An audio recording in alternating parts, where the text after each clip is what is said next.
Lendoda iyafa, uvela aphi? Uvela uFadule. Ungulanda umnumzana Quatermain. Mr. Quatermain, sir. What's all the fuss about? Come quickly, boss. Right. What's going on, Jim? Man died, boss. All right, stand back. Delaney, Sexnuli, Petrani. Where did you find it? It come from desert. It's all right, you're safe now. Walter. Hambo Alonso Amasi. Who are you? Are you English? Portuguese. Where have you come from? I come. Mountains. I'm from mountains. No one's ever crossed that desert before. Are you sure you came that way? What the boss? Yeah, drink it. Easy now. Word. That's it. We'd better get you into my tent. No. It's late. You've got to get out of this sun. No! So, all right, take it easy. Map. Take the map. What map? In pocket. Hey. Oh, all right.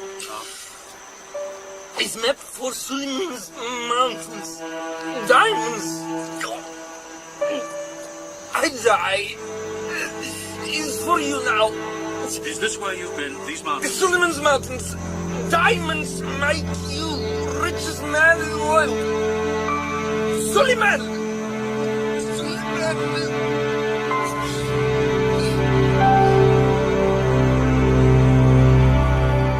We present Kenneth Colley as Allan Quatermain in Henry Rider Haggard's King Solomon's Mines. It's a curious feeling to find myself at the age of 55, taking up my pen to record the events of the last 15 months.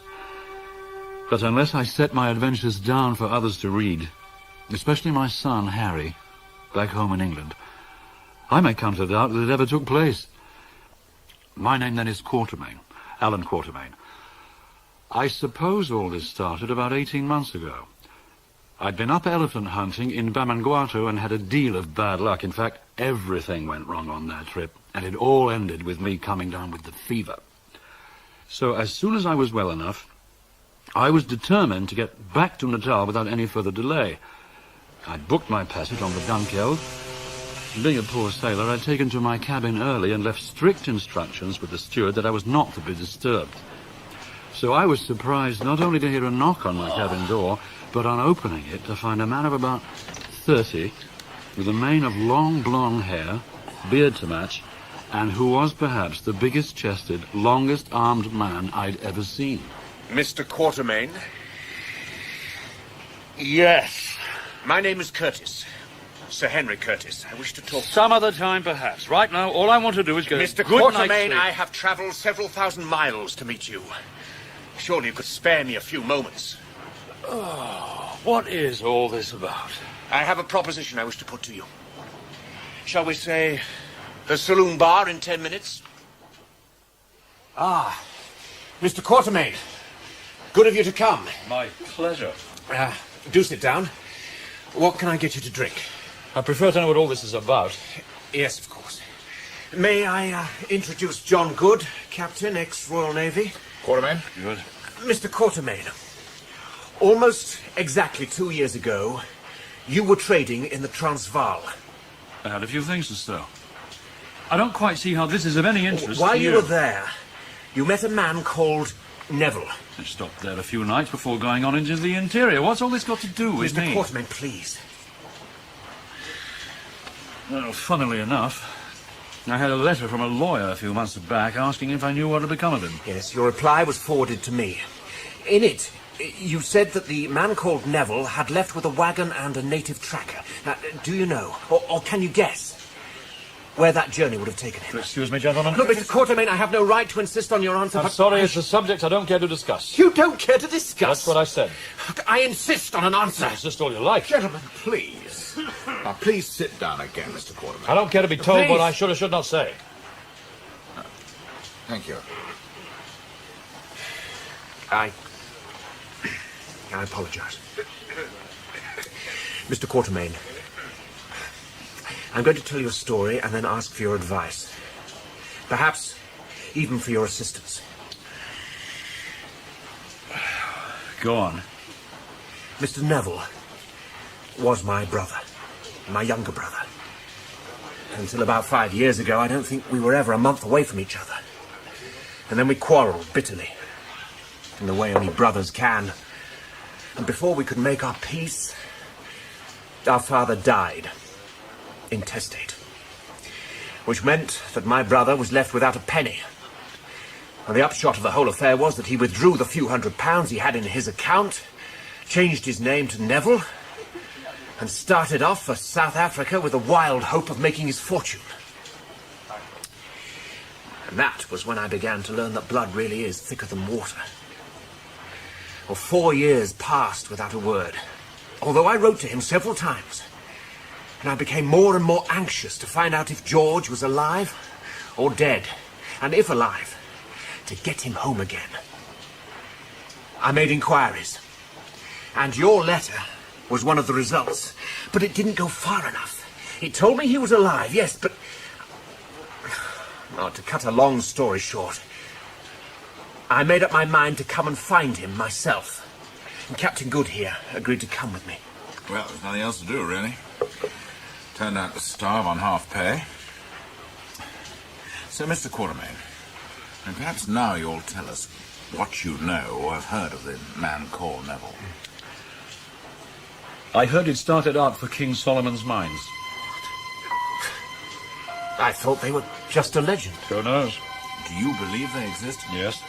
Where are they? I couldn't say for sure. Though I know where they're supposed to be. And I once saw the peaks of the mountains that border them. But there was 120 miles of desert between us. And as far as I know, no white man ever crossed it but one. What is the legend exactly? If I tell you all I know, do I have your word that you will not reveal any part of it without my permission? Certainly. Young Good? Of course.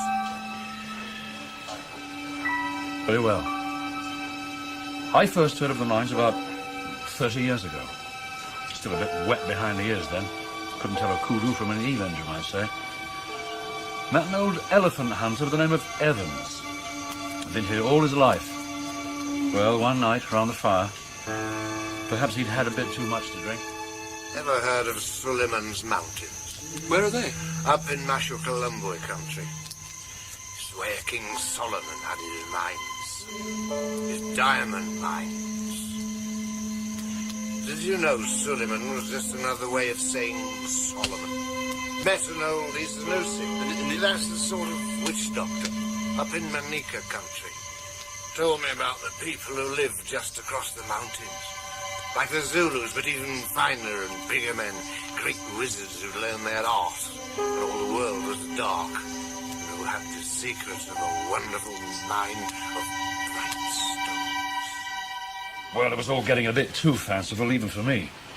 So I turned in, meaning to speak to Evans again in the morning. But by the time I got up, he'd long gone, and a few months after that I heard he got himself killed by a wounded buffalo. Oh, pity. At the time, I'd probably have agreed with you. But as I got to know a few more elephant hunters, I decided that perhaps it had been the whiskey talking after all. But then about 2 years ago, I was up in Manika country myself hunting. I wasn't having a lot of luck, so I'd come back to camp early. About 4 o'clock, this Portuguese fellow came staggering in. Suleiman's Mountains, diamonds make you richest man in the world. Suleiman! Suleiman! Before he died, he gave me the map. A map of the mines? Even better. A map of how to get to the mines. I keep the original back home in Durban, but keep this copy of my pocketbook. Oh, thank you. These mountains, Suleiman's Mountains, there seems to be just the one pass. That's right. Straight between the twin peaks of Sheba. And then Solomon's Road. Is that man-made? For all I know, it appears to lead straight to the mines, and the 3 silent ones, whatever they may be. This letter came with a map. At least the original did, but that was in Portuguese. You'd better read it. Very well. I will say Jose da Silvestre, who are now dying of hunger in a cave on the slopes of Sheba's mountain. Write this in the year of our Lord 1590, upon a remnant of my clothing, my blood be the ink. If my slave should find it and bring it to Delagore, let the matter be brought to the knowledge of the king, that he might send an army. If they live through the desert and the mountains, and can overcome the brave Kukuanas and their devilish arts, he will become the richest king since Solomon. With my own eyes I have seen the countless diamonds stored in a chamber behind the place of death. But through the treachery of Gagul, the witch-finder, I bring naught away, scarcely my life. Let him who comes follow Sheba's snows to the left peak, on the north side of which is Solomon's great road, from whence 3 days' journey to the king's palace. Let him kill Gagul and then pray for my soul. Well, I've never heard a tale like this before. It is an extraordinary story.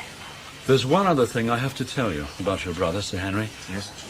You see, I knew the man, the tracker, that set off with him. Jim was a Bechuana, good hunter, clever head on his shoulders. Well, on the morning they were leaving, your brother was checking over his stores, something like that, and I saw Jim standing by my wagon cutting up his tobacco. Morning, Jim. Morning, boss. So where's this trip taking you? Elephants again?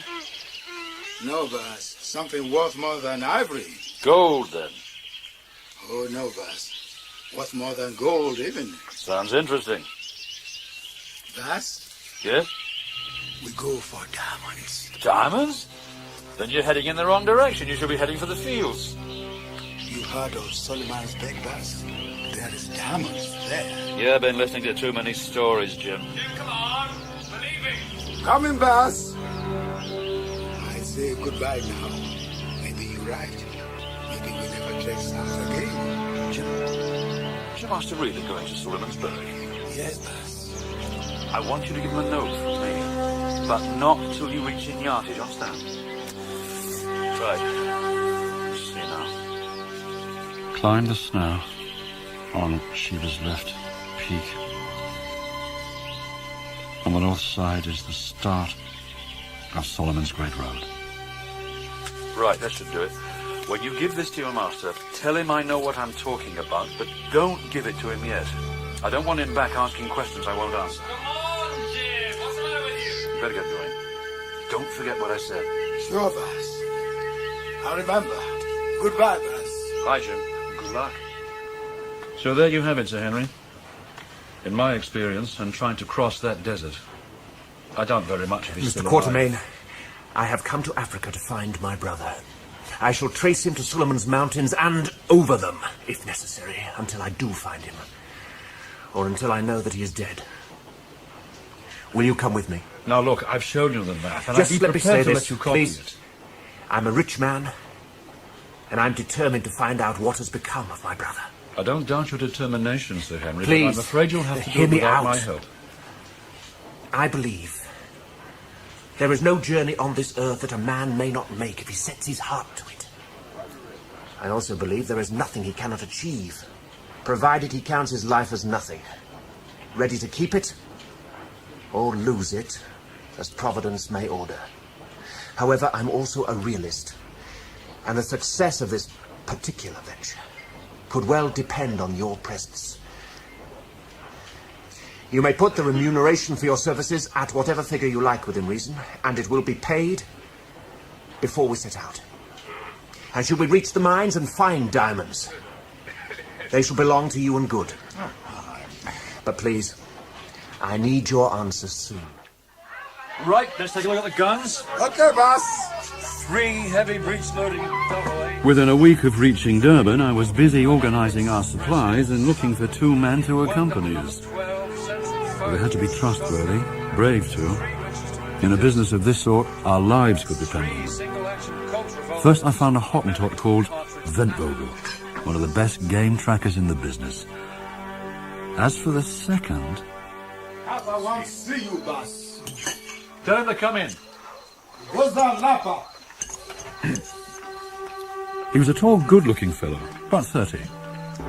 As he came in, he lifted his stick by way of salute, and then squatted down in the corner without saying a word. We were having dinner at the time, Sir Henry Good and me, so I signalled them not to make the mistake of trying to talk to him straight away. But if you rush into a conversation with a Zulu, he's likely to think of you as a person of little dignity or consideration. It wasn't until Ventvogel had cleared away that I turned to talk to him. Ubani Igama Lako. If the Macumazan wishes to speak English, I will understand. My name is Umbopa. What was that he called you, Quatermain? Macumazan means he who keeps his eyes open. So, what do you want? I hear you go on a great expedition to the north. Is this true? It is. I hear that you go even to the Lukanga River, 1 moon's journey beyond the Manica country. Is this also true? Why do you ask? If indeed you travel so far, I would travel with you. Where's your kraal, Umbopa? I have no kraal, and I have wandered many years. I want no money. I'm a brave man and worth my place in meat. What do you think? Seems fine to me. How'd your bill, too, Henry? Wouldn't mind him on our side if he ran into a spot of bother. Yes, I agree.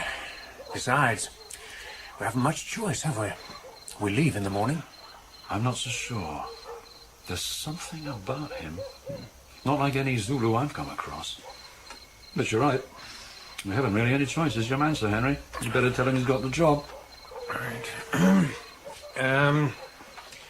Mr. Umbopa, if you're still of a mind to join us, I'll take you as my servant. What do you say? Chakule, Singamadoda, Minanawe. Yes. I take it that means yes? That's right.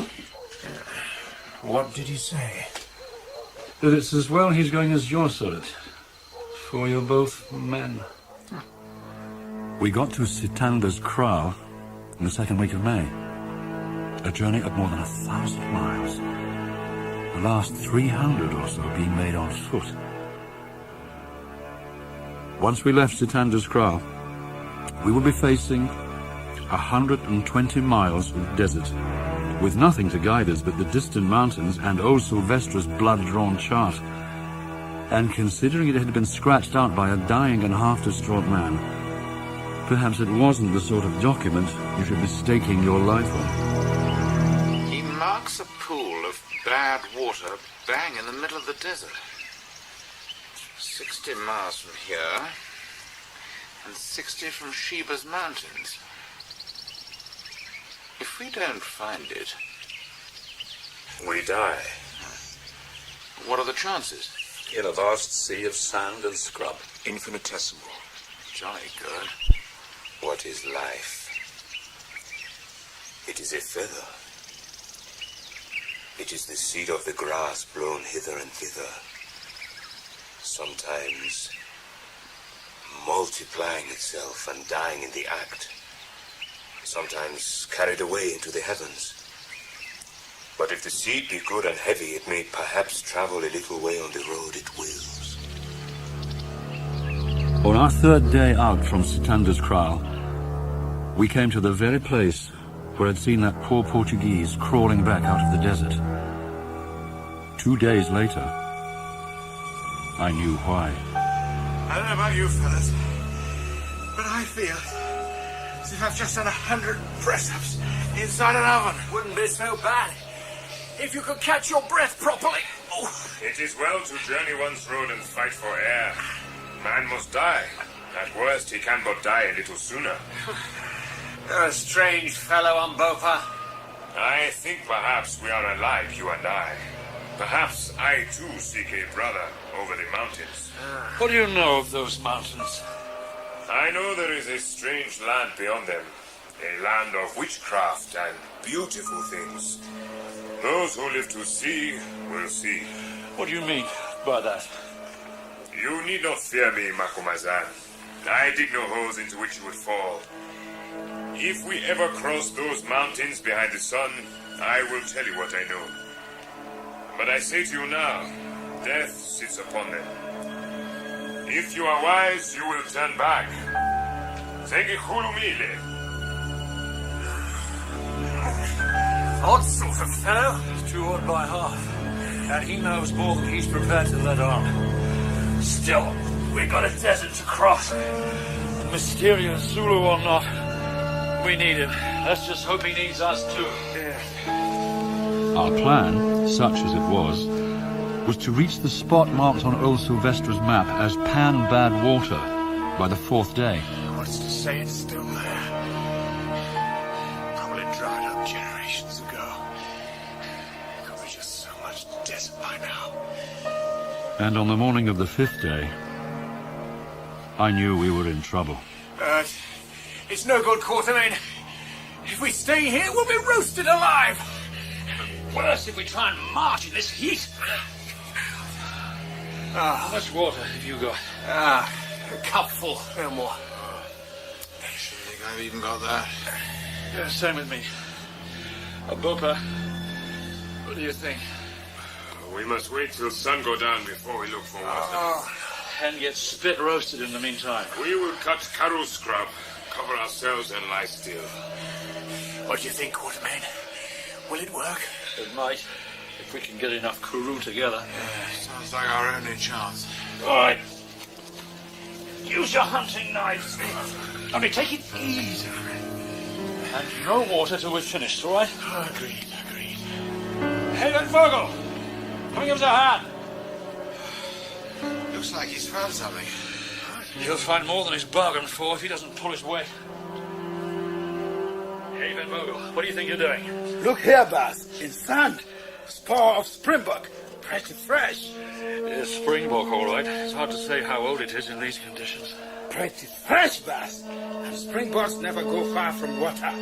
Even you couldn't follow a trail out here. Me smell water for you. I reckon you could too, you old devil. What is it about you hobbits, I say? Doesn't this heat ever affect you? Oh, no, boss. We like sun. We happy in sun. Off you go, then. We'll be here till you get back. If you get back. I come back pretty soon. You'd better. For everyone's sake. How long's he been gone now? 4 or 5 hours, perhaps. Probably got lost out there. What did you do to get lost? He's dead then. What do you think, good? Save your breath. Talking only makes it worse. Let us die in the open. Sweating your life away under these bushes. Go out there and you'll be dead within 30 minutes. Now lie still. Oh. Isn't it time for another sip of water? Another hour. I wasn't even sure there was another sip left. And even if there was, our mouths were so parched and dry, our tongues so swollen, perhaps it would be too late to do any good. I was past caring anyway, which means I must have been getting delirious. But why should I care? I was back in England with Harry's mother, and we were young and laughing, and we were by a stream, and my head was in her lap, and she smiled down at me. Then she lifted her hand from the water and let the drops fall onto my forehead, my cheek, my mouth. It was so good as it trickled into my mouth, cooling. Oh, don't stop. More. I want more. More than... What the... Yes, boss. I give you more, boss. Oh, you found it. Sure, boss. I found bad water plenty. All drink from bottle now. Plenty water.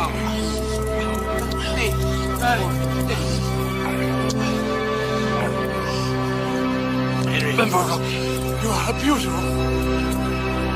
beautiful little man.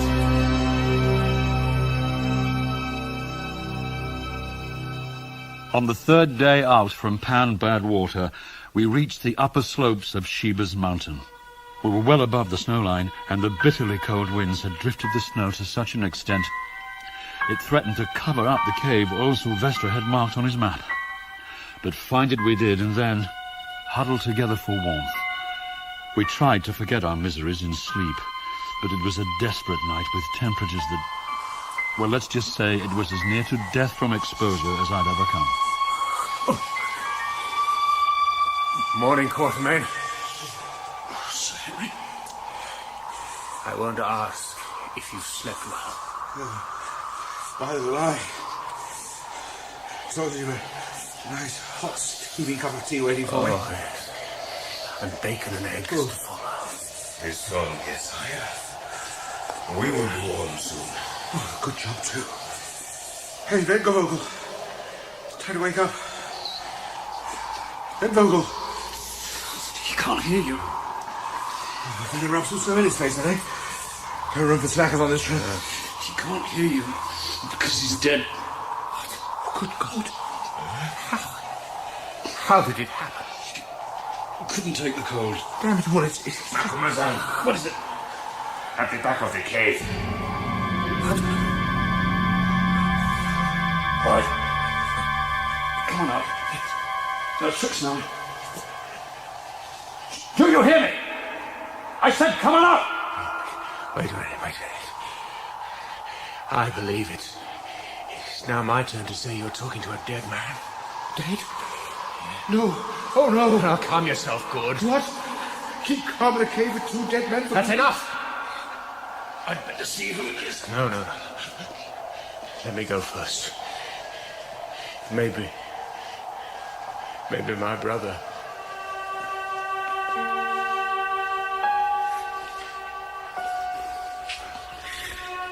Well. No. He's a much older man. But look at his skin. It's like parchment, stretched over his bones. Who is he, I wonder? What's he doing here? I believe I have the answer to both your questions, Quatermain. You are looking at the body of José del Silvestre. That's impossible. He died 300 years ago. In this cave, this atmosphere, what is there to prevent him lasting 3,000 years? Perhaps it's just as well we can't bury Ben Vogel. They can keep each other company.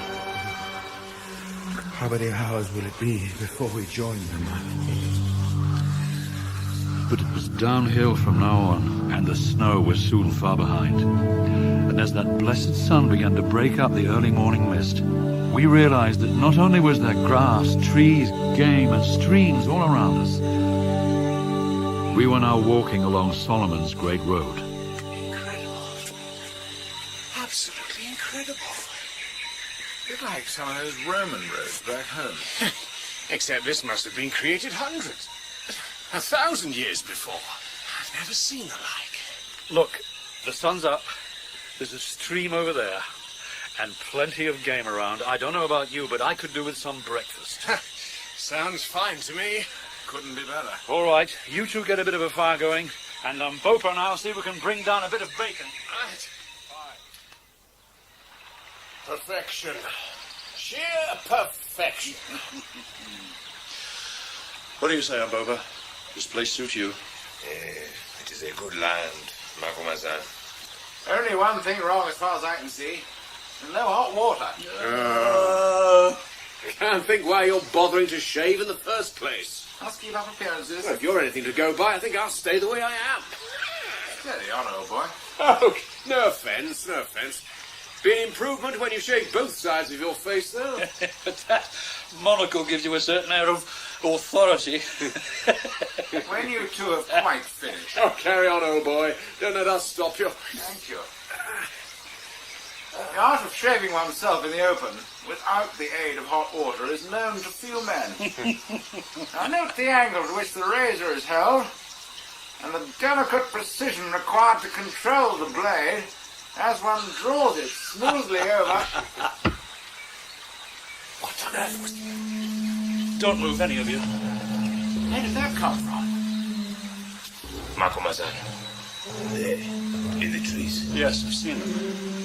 Have your rifles ready. Mine's behind the tree over there. All right. Walk over there quite casually, get your rifle, and keep your head down. I think I can manage that. I've counted 10 of them. Good job, they've only got spears. Hey, come, Macumazahn. I'll do the talking. Just keep your eyes open, right? Here we go. Sani Bonani! Singabahambi! Sina Seslewe Ndlela! Ningobani Nina! Initavuza! Es when iliko kukuana! Bezinga Komnanga Ukura Wuzong Slabawenu! We did not intend to trespass! We are travelers who've lost our way! This is the land of the Kokuanas. You have no right here! We respect your land. Who are you? And why are the faces of 2 of you white? And the face of the third as the face of our mother's sons? That man is our servant.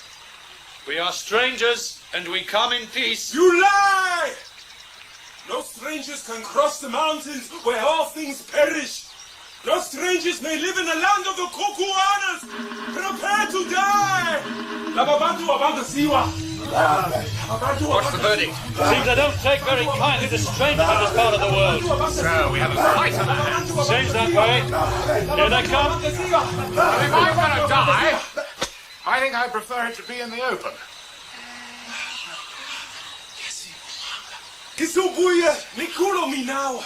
Now, what does he want? Seems he'd like another chat. Be careful. Just keep me covered. And good.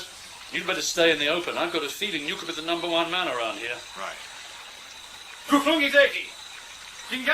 is it you want? Who is the man who grows hair on one side of his face and not on the other? The man who also has the round, shining eye. Good. Yes? Can you make that monocle of yours drop out? Whenever you like. Then do it right now. Anything to oblige. Yes, Imam. Yes. Buka iklo, laliendota. Amen. I see you are spirits. No man born of woman has such a face and such an eye. Pardon us, my lords. And you should know that we come from the biggest star that shines at night to stay with you, and you will benefit from our stay. We are grateful for your kindness, Lord. The one who threw the spear will be put to death. No. As a token of the friendship we bring, his life shall be spared. But do not doubt our power to avenge. I will show you how we deal with those who offend us. Umbopa. Macumazahn. Bring me my rifle. You see the buck on the rock there beyond the water? Tell me, is it possible for man born of woman to kill it from here with just a noise? It is not possible, Lord. Your rifle, Macumazahn. You have only one chance. If I hit that buck, we'll have these people eating out of our hands. But if I miss...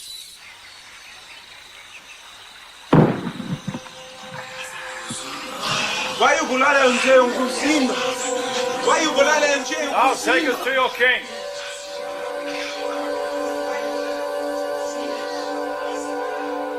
As we travelled on along Solomon's Great Road, I learned a lot from Infidus, leader of the Kukuana hunting party. But when I asked about his king, he was reluctant to talk, and I got the distinct impression that in the land of the Kukuanas, you chose your words carefully when speaking of your chief. Twala, the great king. Twala, husband of 1,000 wives, keeper of the great road, terror of his enemies. Yes, master of the black arts, leader of 100,000 warriors. Twala the one-eyed, Twala the black, Twala the terrible, Twala my half-brother. Sounds like there's no love lost between you. Twala is not the true king. He took the throne by murdering Imotu, his own brother. So who is the true king? Ignosi, Imotu's son. What happened to him? When Imotu's wife learned that her lord was killed, she seized the child Ignosi and fled into the mountains. There she must have perished, for none has seen her since. Lo, the child, But if Ignosi had lived, he would be the true king of the Kukuanas. That is so, my lord. For he has the mark of the sacred snake coiled around his belly. But alas, he is long dead. You speak as though that is something you regret. Twala has no right to rule over us, especially in the manner he has chosen. Are there many who think as you? My lord, we approach the great kraal of King Twala. I must go on to prepare for your arrival. So Bonana go on.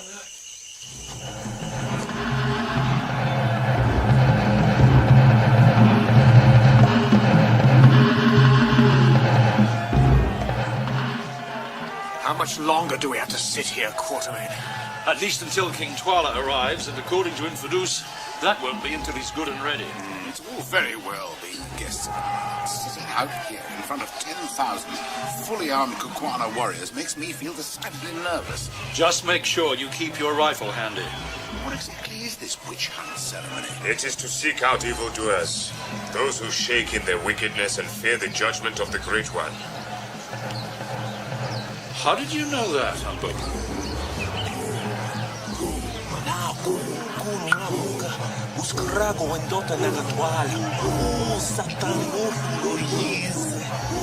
Infidus says that is Skraga, Twala's son, more evil than his father.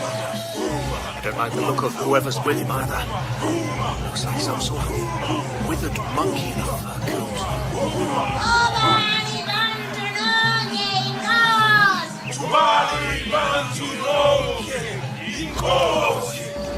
The third person to come out of the hut was a true giant of a man with probably the most repulsive countenance I have ever seen. One eye was gleaming black, the other was a torn-out hollow, and his whole expression was cruel to a horrifying degree. From his head rose a magnificent plume of white ostrich feathers, and he wore a shirt of shining chain mail. In his right hand he held a huge spear. Round his neck was a thick chalk of gold, and bound to his forehead was an enormous uncut diamond. This was King Twala. Sani bunani bantu, lasisinganesi. Yevon kosi Twala. Abantu abamflopi abavila. White people who come here from where I know not, and why I know not. We come from the stars, and we come to see this land. You speak without fear. Remember this. The stars are far off, but you are here. Have you not been told what manner of men we are? That we strike with death from afar? I have been told. Kill me a man amongst those who stand behind you, and I shall believe it. We shed no blood except in just punishment. Command that a spear be set into the ground at 40 paces, and it shall be broken by the magic pipe. Let it be done. Right, Sir Henry, your turn to perform. I want you to break that spear in half. What if I miss? You won't. I wish I had your faith.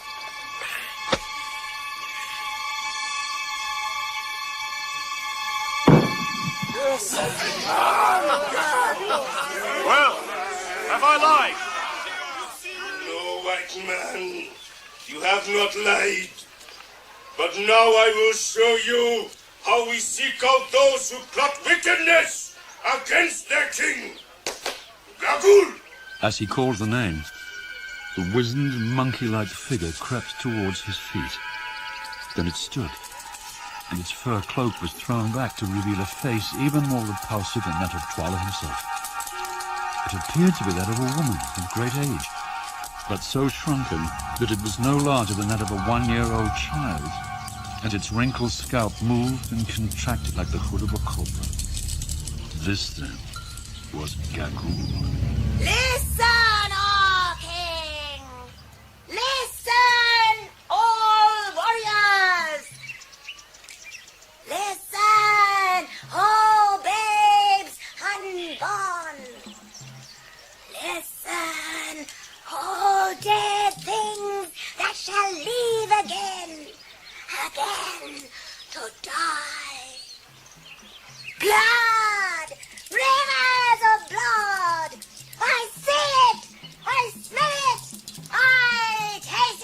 is time. Begin! Still unsure of what I was witnessing, I was fascinated by the grotesque spectacle as Gagoul stopped first in front of one trembling figure and then another.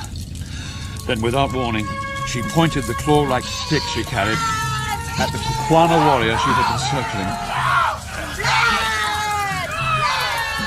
Scragga, do your work well! I said kill him!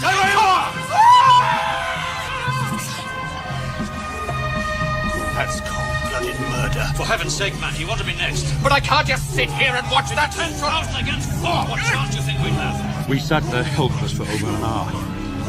An hour in which I lost count of the number of warriors who were dragged forward to be murdered by the smiling Scragga. Why, folks? Why? The king must find out those who plot against him. And are they guilty? Who knows? But I will tell you this. They are all men of great wealth. On their death, their property becomes Twala's property. Quatermain. Gagoul. She's coming our way. I don't like that look in her eye. What is it you seek, white men of the stars? Do you seek a lost one? You shall not find him here. Never but once has a Whitefoot pressed this land, and he left it to die. What's she saying? It could be about your brother. What about him? We do seek a lost one here, in your land. The brother of my companion here. What can you tell us of him? Gagoul may tell you many things. Gagoul may tell you nothing. What did she say, Quatermain? Is my brother still alive? I don't know. You come for bright stones. I know it. You shall find them when the blood is dry. But shall you return from whence you came, or shall you remain with me? You with the dark skin and proud bearing. Who are you? And what do you seek? Not stones which shine, not yellow metal which gleams. You have another purpose. That purpose is here. No! You have challenged the blood of Gagoul! This man is our servant and we are your guests. By the sacred law of hospitality, I claim protection for him. Gagoul, mother of the witch-finders, has smelled him out. He must die. No, he shall not die. It is he that tries to touch him that will die. Well, what's it to be? You have invoked the laws of hospitality. And for that reason, not from fear of you, I spare your servant. Go now. We shall meet again. Then we shall see.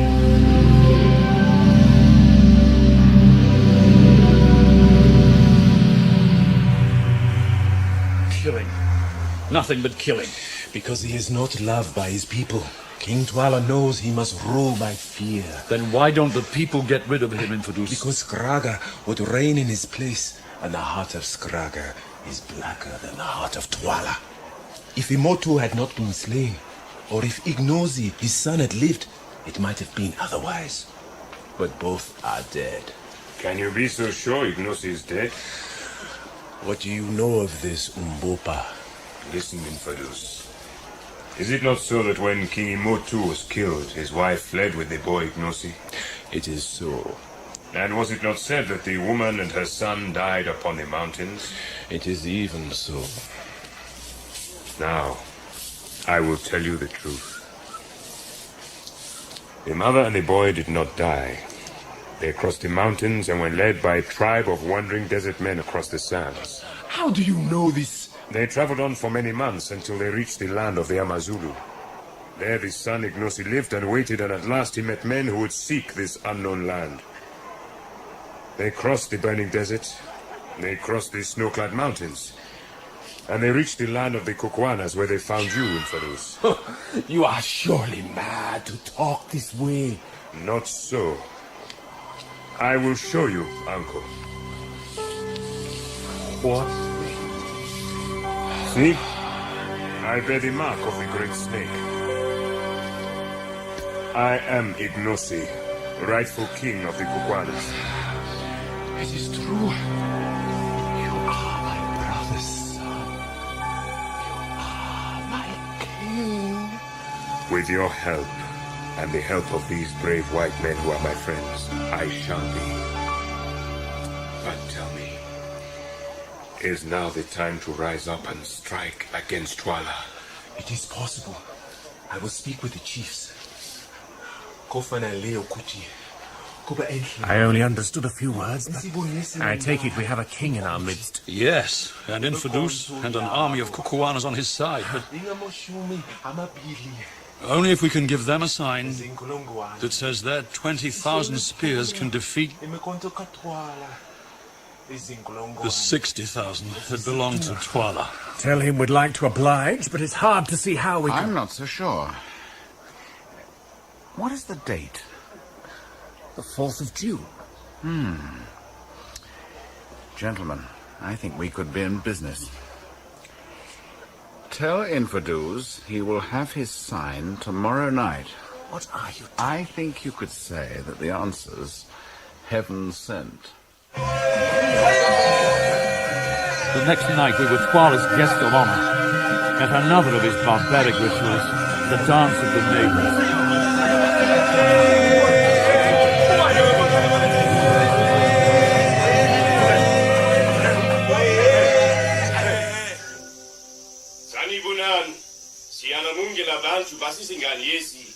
Sawubona Nkosi Twala. The dance is over. Now you must choose. Tell me, which of our maidens has pleased you most with her dancing? That is difficult. They are all most skillful. You must choose. Then I choose the very first maiden of all. It is good. Let the maiden be brought forward. She is indeed the most fair and the most pleasing. It is a pity she must die. Prepare to die. Well, that means that all her reward should not be death. Enough! Some old prophecy. If the girl isn't sacrificed, then the king and his house will fall. It couldn't be better. If we save the girl, the prophecy will come true. Easier said than done. So, she must die. Raga! Here is ready, father. What is thy name, girl? What? Shall the king's son do his work at once? Must I die? I have done no wrong. Uncharted, it is better to sleep in the night than toil in the daytime. And thou shalt die by the royal hand of the king's own son. No! Oh, Father from the stars, save me! Protect me! It has to be now. Look at the moon. It hasn't started yet. It will. I know it will. Any moment. Your almanac must have been wrong. No, it has to be now. Do your work, Scratter. Kill the maiden. Stop! The white men from the stars say it shall not be. Come but one step nearer, and we will put out the moon and plunge this land into darkness. Put out the moon! Let him put out the moon like a lamp, or die with a girl. He and all those with him. You're going to have to make a run for it. Have your revolvers ready. Ready when you are, Quatermain. Wait. Look, what's started? See? The moon grows black before your eyes. Soon there will be darkness. Darkness in the hour of the full moon. Oh, dark moon, withdraw thy light. Eat up the world with shadows. The white widows have killed the moon. Stop them! Sir Henry, look out! Did we not promise you a sign? Yes, Ignosi, my king. It is the time my chiefs have longed for. Tomorrow we strike against Twala. In the confusion that followed, Infidus led us from the great kraal of Twala to a large, flat-topped hill about 2 miles round, where, he told us, the great battle would take place. How Infidus had passed the word so quickly, I shall never know. But for the rest of that night, Kukwana warriors loyal to Ignosi streamed in from the surrounding countryside, and by morning, I estimated our force numbered a good 20,000 men. But that first light also gave us the first glimpse of the army that King Twala had sent to crush our so-called rebellion.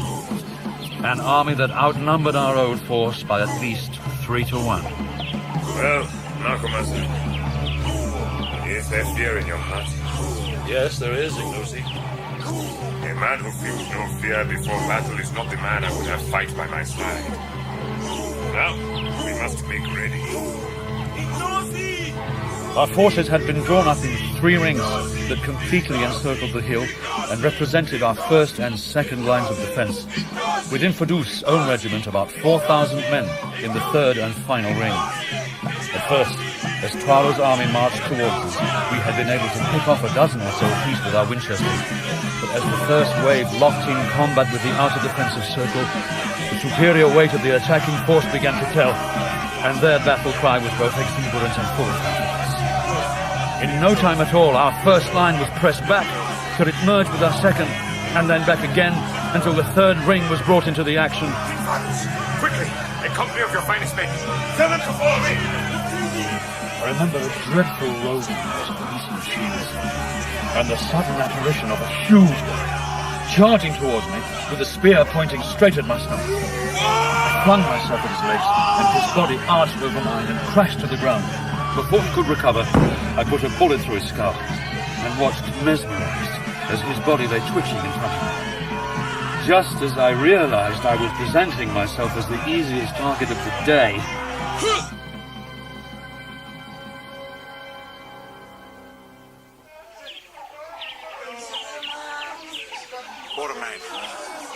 Quatermain. It's all right, old boy. How do you feel? Oh, I'm not sure. How long have I been unconscious? Well over an hour. The battle. It's over, for now. We've held the hill, and Twala's retreated with his tail between his legs. There must be at least 2,000 or 3,000 dead, and they're mostly his. So, what happens now?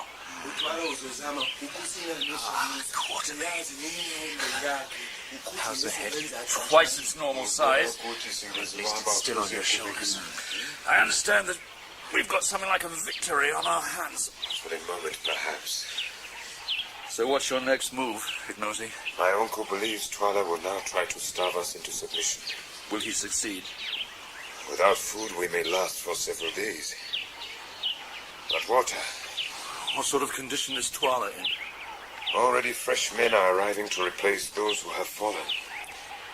But he will be wary. The hawk did not think to find the heron ready. But our beak has pierced his breast. He knows that we too are wounded and will wait for us to die. Then if we're going to die, why wait for it? I say we attack now. Macumazahn. I agree with Sir Henry. Why wait for Twala to get even more reinforcements? The last thing he'll expect from us is an attack. Rotini, fathers.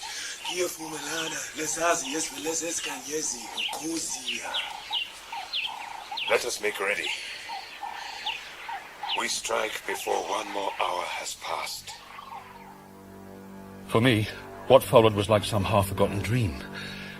Perhaps it was only an instinct to survive that kept me alive, as wave after wave of Twala's warriors surged against us. But there was one sight I shall never forget. That of Sir Henry, standing like a viking. His hands, his axe, his armor, all red with blood, and there, fighting his way towards him, came Twala, the gigantic one-eyed king himself. Where is he? Where is the white man who slew Spraga, my son? Now see if you can slay him. Twala sprang forward, and with his battle-axe struck in such a blow upon the shield that it brought Sir Henry to his knees. With this duel went no further. But suddenly, to right and left, the plain was alive with the plumes of Ignosis charging warriors. He had held back a third of his army in reserve, and now they leapt like greyhounds on Twala's flanks. Within minutes, the fate of the battle was decided.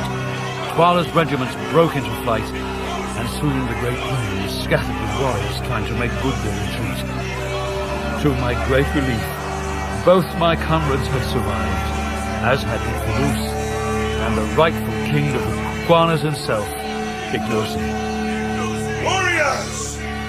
This day's fighting will be spoken of by your children's children. Now, let us return to the great kraal of Twala, the great kraal of Ignosis, and show our enemies how just and merciful great men can be.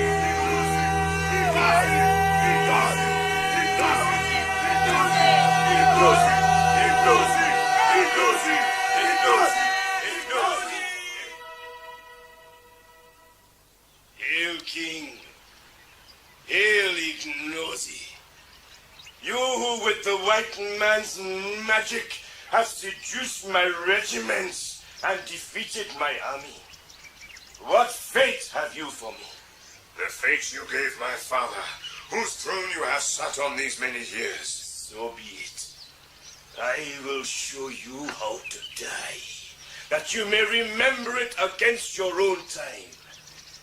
I am ready, but I crave the boon of the Kukuana royal house, to die fighting. It is granted. Choose. With whom will you fight? Myself, I cannot fight you. For the king fights not except in war. Yatabuk. What's happening, Quatermain? There's an old Kukuana law that a man of royal blood who is condemned to die is allowed to choose an opponent for a fight to the death.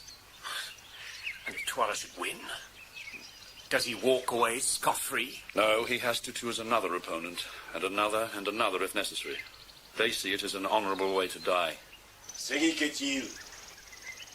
Now what? He's chosen his opponent. He's chosen you, Sir Henry. Has he, by Jove? Very well.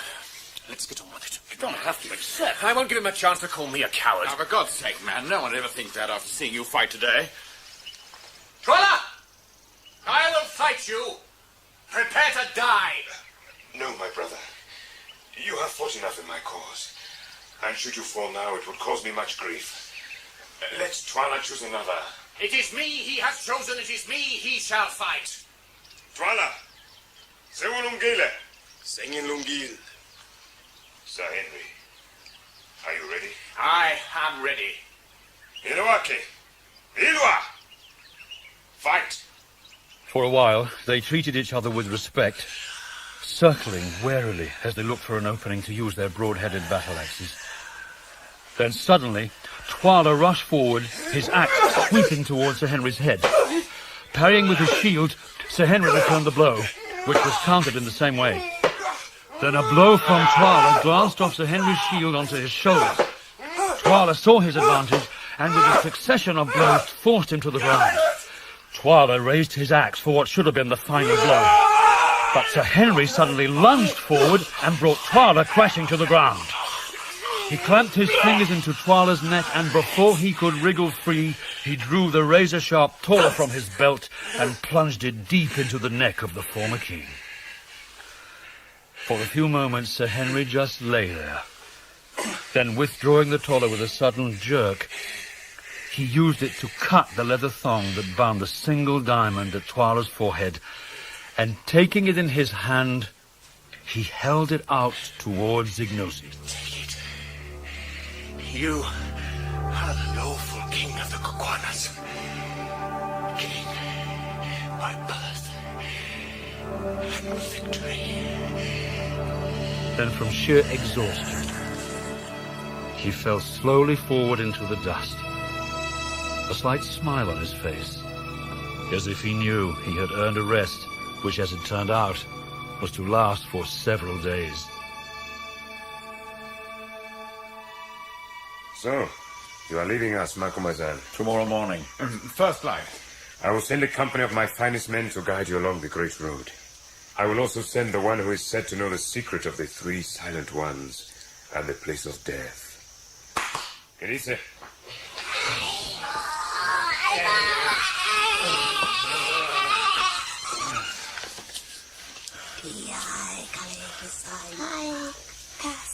Your house. 100 years of ill fortune plague you. What would you with me not see? You dare not touch me. Touch me and I will slay you. Beware my magic. Your magic could not save Twala, and it will not hurt me. But listen, you will go with my friends, the white men from the stars, and reveal to them the chamber of the shining stone. But beware if you fail. Fail, and you shall die. I shall not fail, Ignos. Once before a woman showed the chamber to a white man, and behold, evil befell him. Her name was Dagolos. Perchance I was that woman. You lie. That was 10 generations ago. You will find in the place a bag of hide filled with diamonds. The white man put them there, but he never took them away. It will be a merry journey, men from the stars.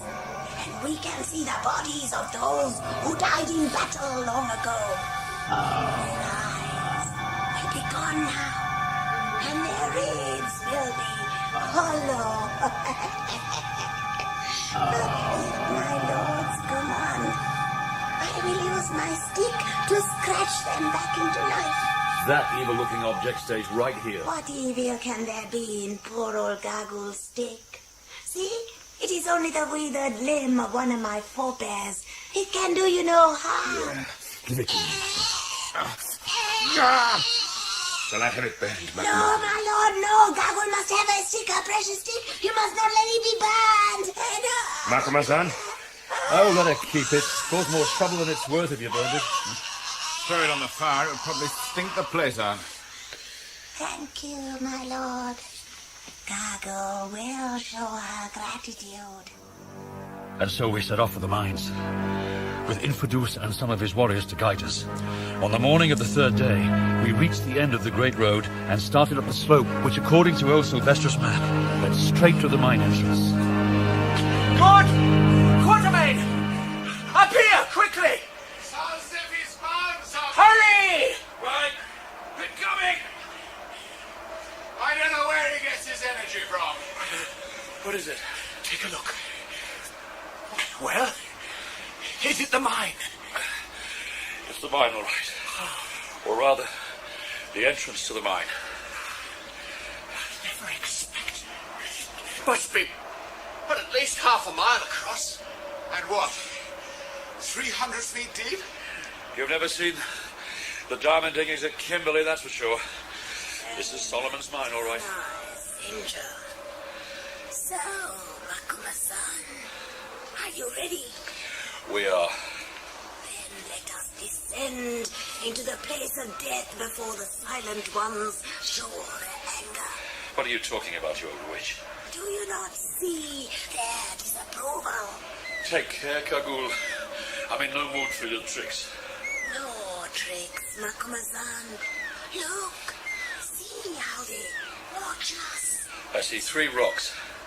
If those are your silent ones, then there's more magic in this old hunting knife of mine. Closer, Macumazan. Where? It was with some apprehension that I looked again at the 3 columns of rock, which at first glance I had dismissed as some freak of nature. But now, guided by Gagul, they began to take a new shape. They had become 3 colossal seated forms, 2 male, 1 female.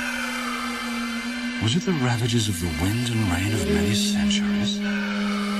Or had some sculptor of long ago created the malevolence in the faces of this awesome trio? One surely had the face of the devil. The second, a repulsive sneer of cruelty. And the third, the female, had an expression of such calm serenity, such peace, that I felt an irresistible compulsion just to reach out and touch. Reach out and touch. Reach out and... Watch out for me! What? I thought you were going over the edge. Everything all right, old chap? Oh, yes, it's fine. Right? Everyone set? Ready when you are. The sooner we get down there, the better. All right, Gagool. You lead the way. And no tricks, mind. I'll put a bullet in the back of that scrawny neck of yours. No tricks, Macumazan. I must do the bidding of the rightful king. I have done the bidding of many kings, but always in the end, they do mine.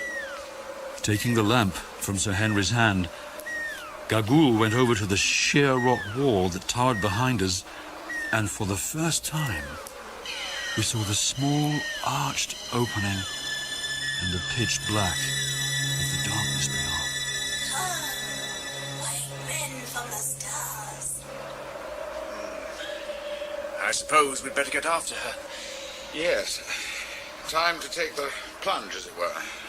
Perhaps, I'd better go first. As you like. Right. King Solomon's Mines. Let's go and see what they look like from the inside. How much further do you think? Who knows?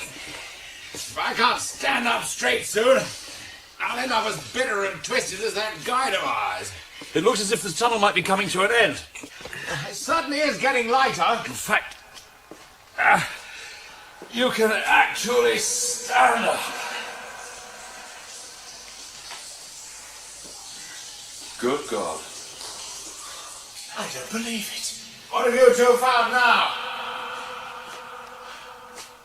Well, I never. It's like a cathedral. It must be 100 feet to the top. Probably more. And the light, where's it coming from? The rock, I think. Yes. Some sort of phosphorescence. Some caves I explored in France. Similar sort of thing. Really? You know, maybe my imagination. Well, all these stalagmites. You see how thick some of them are, and not always the shape you'd expect. What are you driving at? Well, some of them seem like statues. Almost as if they'd been carved from the rock. This one here, you see? There. The face. And the trunk. And over here It's like someone sitting in the chairs. And here, smaller than the others.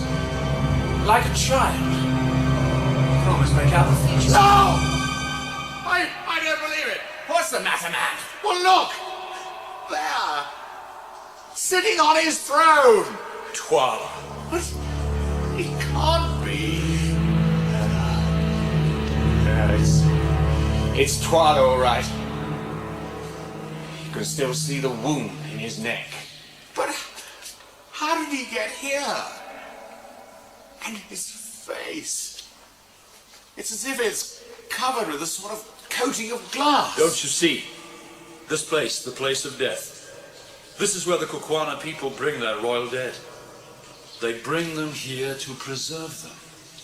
You mean? Centuries of them, petrified and preserved, for all the centuries to come. Father, does he not look splendid in death? That's enough of your mutterings. Lead us to the secret chamber. Are you not sad to leave this wonderful place, my lord? I said take it to the chamber now. I lead you, no further. Then you'll feel the edge of my knife across your leathery old throat. I lead you no further, because there is nowhere else to lead you. As she stepped to one side, a massive slab of stone, which we had previously taken to be solid rock, was rising slowly from the floor. It was about 10 feet high and not less than 5 feet thick. But how it had been set in motion, none of us had seen. Very slowly, the great stone rose until at last, the whole doorway, the doorway to Solomon's treasure chamber, lay open before us. Enter, white men from the stars. But you hesitate.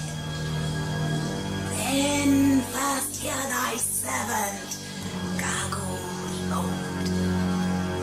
Many moons passed, a white man reached this country from over the mountains and was well received by the king of that day. And it came to pass that he and a woman of this country journeyed here and found the secret of the door. 1,000 years you may search, but you would never find it. Then the white man entered with the woman and found the stones. And he filled with the stones a small goatskin bag. But it came about that the white man took fright. So he flung down the goatskin and fled. How do you know these things? Gargoyle knows much. If Gargoyle speaks the truth, then you will find a goatskin with the stones on the floor. And if there is truth that it is death to enter here, that you will learn thereafter. So will you follow, my lords? Zumlandele gogo. What was she saying? Seems there could be a fortune waiting for us in there. That's better. So, what's happened to all the treasure? What ye seek is through there, in the second chamber. If this is some sort of trick. My Lord Gargoyle is too old to play tricks. Far older than you think. Try through the arch there, in the other chamber. I'll stay with her. You all right, good? Yeah, I think so. Just a matter of trying to feel your way forward without quite knowing where you're putting your feet. Watch your head on the arch. Yes, I see it. Suddenly, wouldn't like to knock myself out. What's happening? Bring the torch down here, Sir Henry. Yeah? Close to the floor. What have you found? Looks like some sort of stacking. He has found it, has he not, Macumazahn? Did I not tell you that the white man dropped the goat skin? Look inside. Will? Diamonds! What? We found the diamonds! There must be others on them! But come and see, Quatermain! Did I not speak the truth, Macumazahn? For once. What the lords have found so far is not 1,000th part of what you came to find. Let my lords go further into the chamber and find the true treasures of Solomon. Go further in. She says there's more. Can't really make out what... Good Lord. What is it? Ivory. There must be at least 500 tusks piled up in here. And here. Coins. Cold gold. Yes. Thousands of pieces of gold. Tell them to look in the hollow, Macumazahn. What hollow? The hollow in the wall where the 3 great stone chests lie. That is where the true treasure of Solomon is to be found. She says to look in the hollow. What was that? All right. I'm coming in. Look at this, Quatermain. Have you ever seen so much gold? Hold your torch up here, Sir Henry. What? That's it. What exactly are we looking for? Some sort of, in the wall over there. Chests, by the look of it. 3 great stone chests. The true treasure of Solomon. Oh, he'd better give you a hand. All right, you two take the far end. Ready? Say when. Now. It's coming. A bit more. That's it. And up she comes.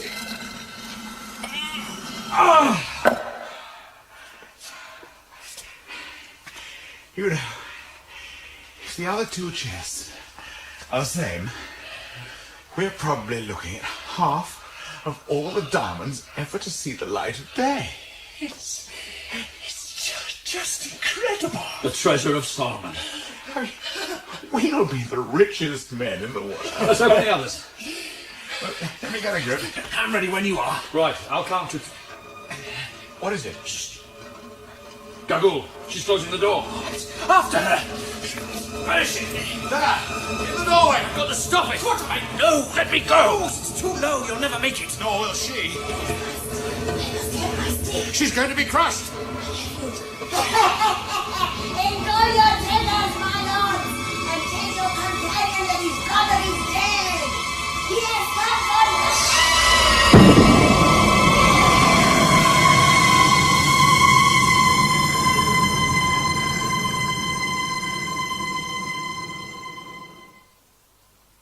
Any idea of the time, Quatermain?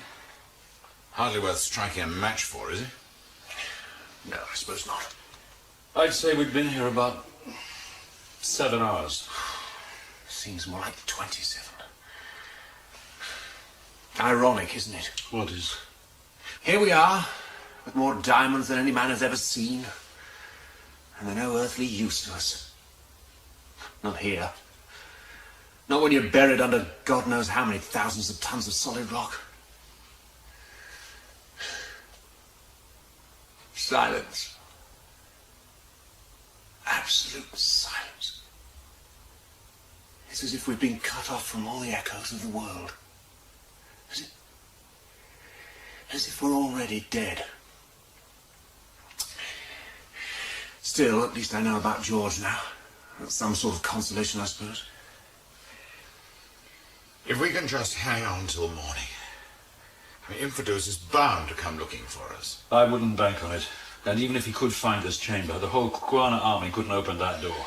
There is one other possibility. What's that? Well, you say we've been in this chamber for about 7 hours. Yes? Well, there are 3 of us.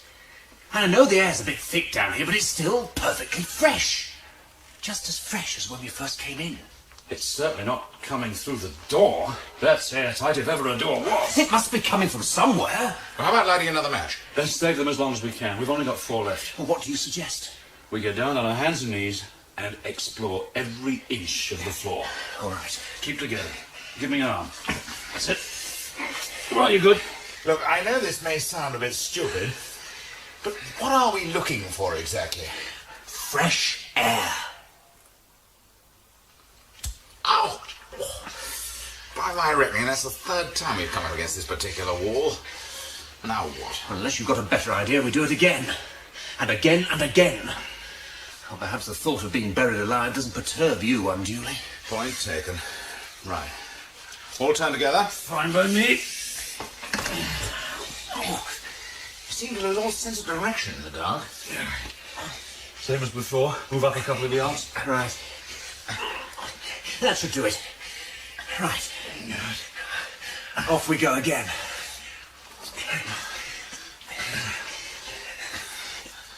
Wait, just a moment. Yes? Yes. Give me your hand, Quatermain. That's it. There. It's a draft. Yes.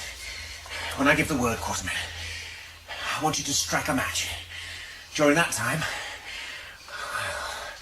we'll just have to see what we can see. Ready? Yes. Then let's take a look.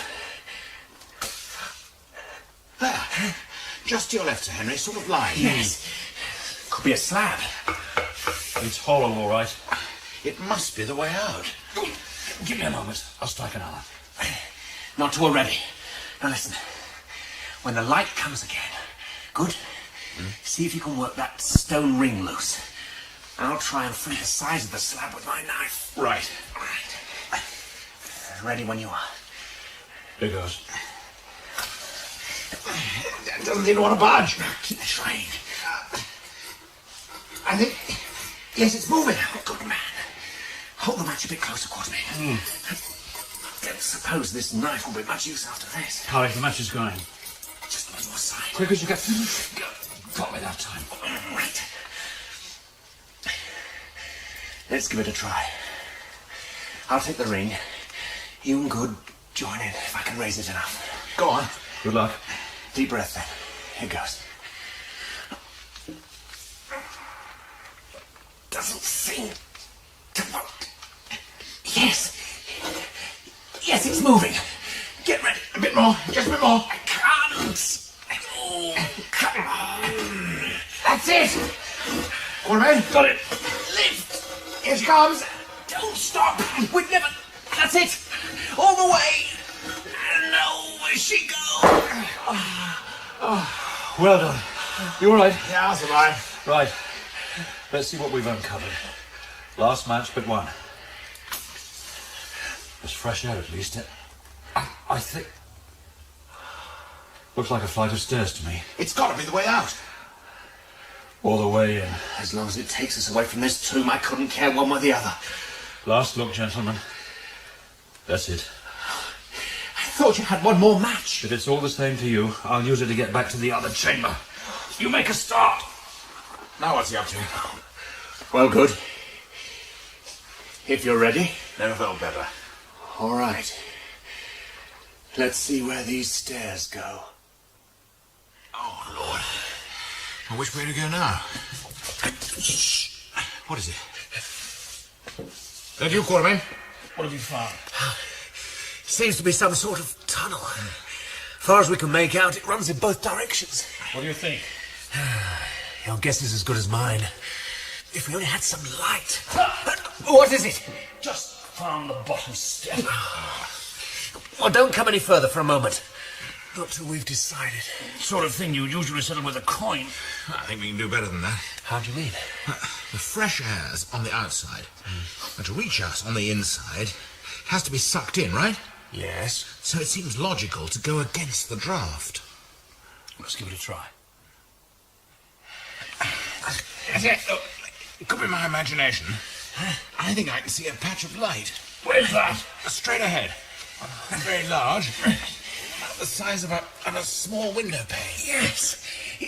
Yes, I think you're right. And the air. It seems cooler and sweeter. Or is that my imagination? No. No, we've found it. It's the way out. Come on. Come on. Oh, no. Come on, Sir Henry. Push. That's it. We've made it. Oh, yes. We've made it. Oh.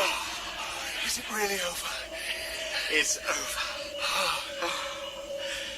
And if you ever doubted Providence had a hand in all this, look over the... Oh, there's something I never thought I'd see again. The first light of a new day. You know, I really do believe we've come back from the dead. Thank God. How about giving me a hand over here? Quatermain! Hold on, I'm coming! Just take this bundle from me, would you? Bundle? Here, I'm pushing it through. Bit more. Got it. Right. What is it, Good? Looks like it's the goat skin. He's brought out the goat skin. Worth the last match, wasn't it? Worth it. Just look at those diamonds. There must be enough there to buy our passage back to England. Passage? There's enough there to buy the boat. Well, at least we won't go home empty-handed. No. Sir Henry, I'm sorry. I'd forgotten about your brother. It's of no consequence. What I mean is, well, I'd gladly give up my share of the diamonds if it would bring him back. That goes for me, too. Yes, thank you, gentlemen. I appreciate that. Regrettably, your generosity will not be required. We teamed up with Infidus again, had a bite to eat, and then made another attempt to find the treasure chamber. We got as far as where the stone door should have been, but could find no trace of it. As for the other entrance, our exit, well, we couldn't find that either. We decided to pack up and set off on a homeward journey. Infidus had given us details of another route we could take, A route that meant we wouldn't have to use the mountain pass again. We couldn't avoid the desert, of course, but this new way took us straight to an oasis about 50 miles in. Well, if that isn't a sight for sore eyes. I wouldn't mind jumping straight in. Come on, what's stopping you? Well, clothes for one thing. Oh, last thing you should be worrying about. Come on, you two. You don't know what you're missing. Fair enough. Come on, Quatermain. Get some of that dust off you. In a minute. No swim for Mademoiselle? Jim! Jim the tracker! Yes, boss. But what are you... Who's this, Quatermain? Someone I haven't seen for a couple of years or more. I can't believe it. Me, Jim, boss. How do you do? Jim?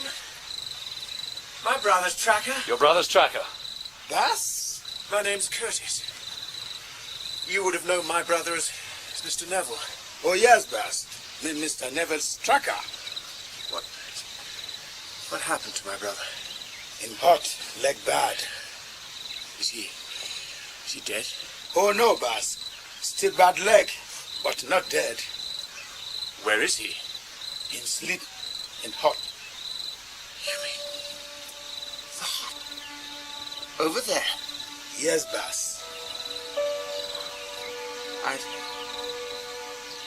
I'd better go to him. Anyway, from what you say, you've had enough excitement for all five of us. Pity about the diamonds, though. A few of those would have come in handy. Well, Quatermain and I were discussing that just before you called us in. Yes. Perhaps you better tell him, Quatermain. All right. One goatskin. And quite a few diamonds. Your brother here, well, he's always said that Good and I should divide the diamonds between us, but well, we reckon... Well, we'd like you to have a third share. Isn't that right, Good? Absolutely. But Henry, I can't. Believe me, there's more than enough for the three of us. Really, I didn't know what to say. I think you say thank you, boss. Diamonds make leg better pretty damn quick.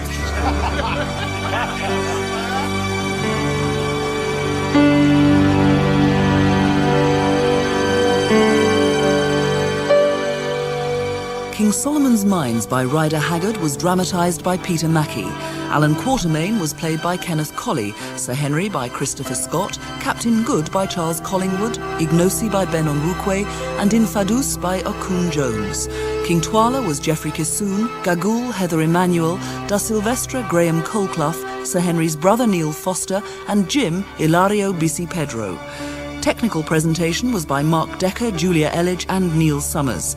The music was composed by Barrington Pheelong and the play was directed at Pebble Mill by Nigel Bryant.